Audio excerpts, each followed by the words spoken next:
Muy bien, ahora que ya sabes cómo trabajar con MySQL y sabes también cómo trabajar con la base de datos mediante SQL, es tiempo de comenzar una nueva aplicación. Vamos a generar una lista de tareas, pero esta vez vamos a poder insertar, borrar, eliminar información directamente en la base de datos mediante nuestra aplicación de PHP. Primero vamos a crear un archivo. Esta se va a llamar basedatos.php. Va a contener toda la lógica para interactuar con la base de datos. Como ya sabes, todo debe de ir en etiquetas PHP y vamos a crear una función. El nombre será conectar.bd, que será la función que nos haga la conexión a la base de datos. Puede llevar cualquier nombre, pero yo he elegido este. Puede ser cualquiera que se te ocurra, pero tiene que ser un nombre que se asocie fácilmente a su función, que va a ser conectarse a la base de datos. Vamos a crear una variable, se llama MySQLi, y vamos a llamar una función que viene con PHP.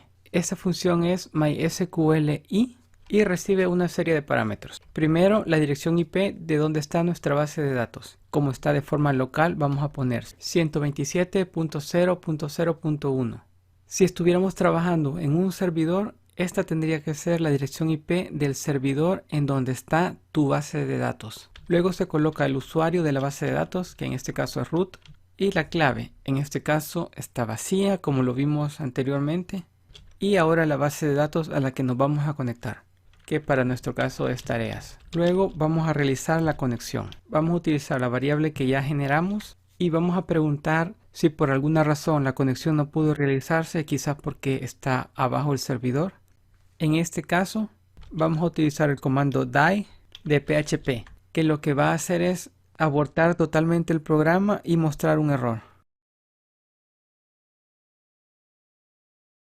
Como se puede apreciar, en esta variable lo que se obtiene es un objeto de tipo MySQLi, que es una clase que maneja toda la conexión a la base de datos. Ya vimos dos propiedades. Este es el número del error y este va a ser el mensaje del error. En caso de que hubo un error, se va a abortar la aplicación y con esta sentencia vamos a imprimir en pantalla cuál fue el error para que podamos tomar una acción y corregirlo. Esto es un ambiente de pruebas. En el siguiente proyecto vamos a ver una forma más elegante de hacer esto. Esto no es recomendable en producción, ya que no tenemos que desplegar ningún tipo de error o ningún tipo de información a los usuarios porque exponemos toda nuestra aplicación. Pero en este caso es solo un ejemplo y te recuerdo que no vayas a hacerlo en producción. Luego, nuestra función va a regresar el objeto que creamos. Ahora vamos a crear una función para leer todas las tareas registradas en la base de datos que estén aún pendientes. Como ves, los nombres de las funciones tienen que dar alguna idea de qué es lo que están haciendo. En este caso se sabe que esta función va a leer las tareas que están en la base de datos.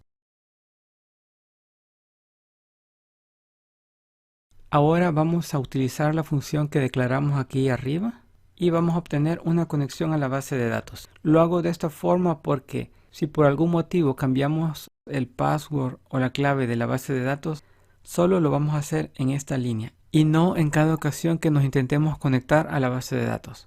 De esta forma el código es mucho más sencillo de darle mantenimiento y hacer modificaciones. Ahora necesito generar una instrucción SQL. Vamos a hacer un select y en este caso voy a usar asterisco. Como les dije anteriormente, no es recomendable usar el select asterisco, pero lo haré así para simplificar y porque además esta tabla contiene solo 4 campos. Cuando he realizado trabajos en empresas, me he encontrado tablas que tienen 100, 200, incluso 500 columnas y en esas ocasiones hacer un select asterisco es realmente malísimo para el servidor e incrementa mucho el tiempo de respuesta. Entonces te recomiendo que siempre uses la lista de campos porque aunque la tabla fuera pequeña en este momento, no sabes si de aquí a 2 años le van a haber cargado otros 30 o 50 campos. Bueno, entonces tengo esta instrucción que me va a ir a traer todos los registros que contengan tareas que no estén finalizadas. Ahora voy a preguntar si este select me trajo algo o si tiene algún error. En este mismo if voy a declarar una variable y la voy a asignar.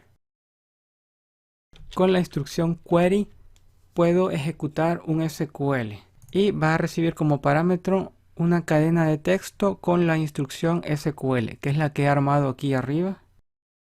¿Cómo funciona este if? Primero va a ejecutar lo que está aquí adentro, que es una asignación. Estoy declarando y asignando esta variable resultado con lo que me retorne esta función. Luego voy a negar este resultado. Va a entrar aquí únicamente cuando esta función me dé un error. En este caso voy a mandar una instrucción die para abortar el sistema y voy a mostrar el error.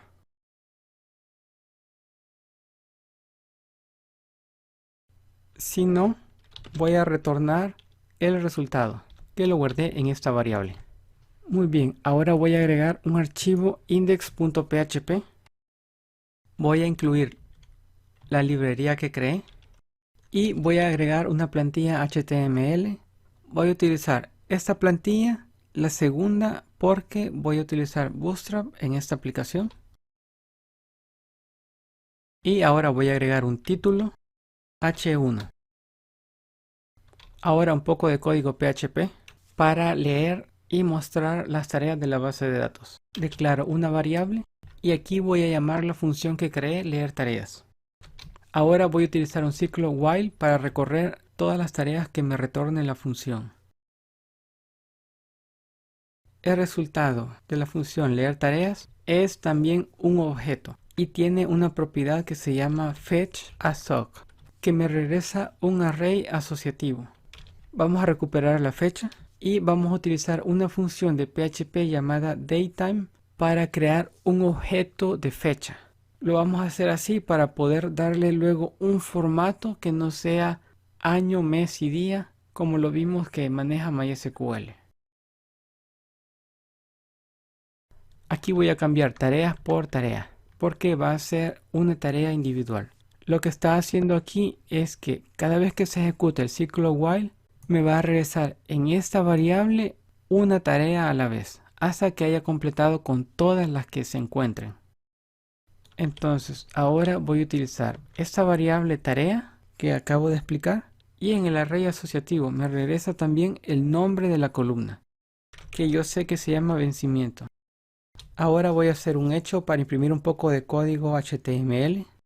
Voy a mandar un div con una clase que se llame ver tarea. Antes que se me olvide, voy a cerrar este div y aquí voy a imprimir el nombre de la tarea. El nombre es tarea. Recuerden que esto que estoy poniendo aquí, tarea, vencimiento, etcétera, son los nombres de las columnas en la base de datos. Esto me lo retornó esta función MySQL query, que viene de esta instrucción SQL. Ahora voy a mostrar la fecha de vencimiento y voy a utilizar una etiqueta spam de HTML con una clase que viene definida en Bootstrap, que es pullWriter. También la etiqueta label y label primary. Todas estas son etiquetas de Bootstrap. Luego del objeto que generé, que se llama fecha, lo hice acá. Voy a llamar el método format, que me permite darle formato a una fecha. Y el formato va a ser día, mes y año. Noten que la Y es mayúscula y las demás letras son minúsculas. Ahora voy a concatenar el cierre de la etiqueta spam. Y ya está listo. Ahora debería demostrar todas las tareas que estén pendientes. Antes de probar, entra en phpMyAdmin y asegúrate de que existan algunas tareas. En mi caso solo hay una tarea, es esta pruebas PHP. Y como ven, aquí se muestra la tarea que está hecha y la fecha de vencimiento. También tengo una hoja de estilos, que es esta, la pueden descargar y la voy a agregar en el index. Veamos cómo cambia esto. Ya está, se ve un poco mejor.